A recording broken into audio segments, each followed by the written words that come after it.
Todd Young Online presents Young Tales. Tales for the young and the young at heart. Today's story, Bullfinch's Mythology, the story of Acis and Galatea. In the sun-drenched groves of Sicily, where sea spray kissed ancient stones and olive trees whispered with salt wind, there lived a maiden named Scylla. Her beauty rivaled the sunrise, and her laughter sounded like silver bells among the cliffs. Many suitors sought her hand, warriors, fishermen, even minor deities, but Scylla would have none of them. She found solace only in the company of the sea nymphs, and her favorite was Galatea, whose hair flowed like moonlit waves and whose eyes held the melancholy of the deep. Every day, Scylla sighed, brushing Galatea's long hair with sea-pearled fingers. They pressed their gifts on, poems and promises. I want none of it. Galatea's smile was tinged with sorrow.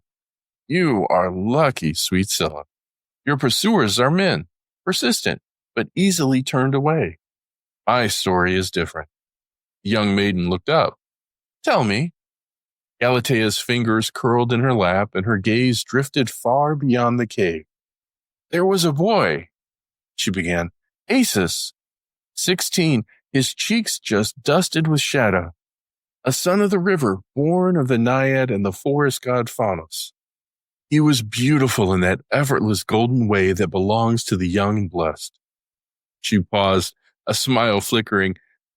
We loved each other. That simple, that foolish. But in the shadows, another watched. Polyphemus. Scylla's hand froze mid-stroke. The cyclops? She whispered. Galatea nodded. Fierce, towering, wild-eyed, he fell in love with me, if you can call it that. Love from a monster is not love. It is obsession. She folded her arms as if bracing herself. Polyphemus changed when he saw me. He combed his tangled hair with a harrow. He sheared his beard with a sickle. He stared at his reflection in tide pools, trying to soften his face. For a time, he stopped crushing sailors or tossing ships. He became almost gentle. Scylla's eyes widened. But his songs were wild and maddening.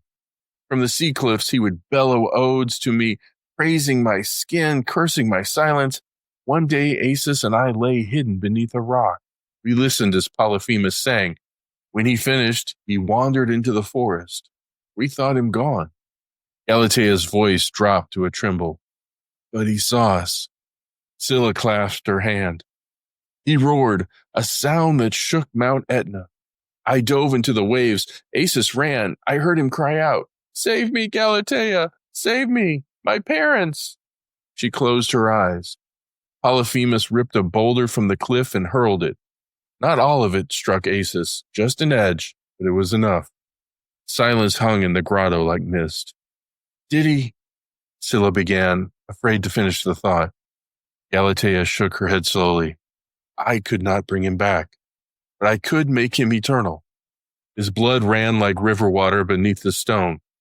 I blessed it. The stone split. A spring bubbled forth, gentle as his voice. And so Acis lives, not in flesh, but in the water that bears his name. Scylla, silent now, looked out across the waves, where the sun had begun to dip behind the horizon. And far off beneath the sea cliffs of Sicily, the river Acis still flows, its waters born of love, of sorrow, and of the dawn-kissed tears of a sea nymph who would not forget. And here's where we end for today. Young Tales is produced and narrated by Todd Young from Todd Young Online.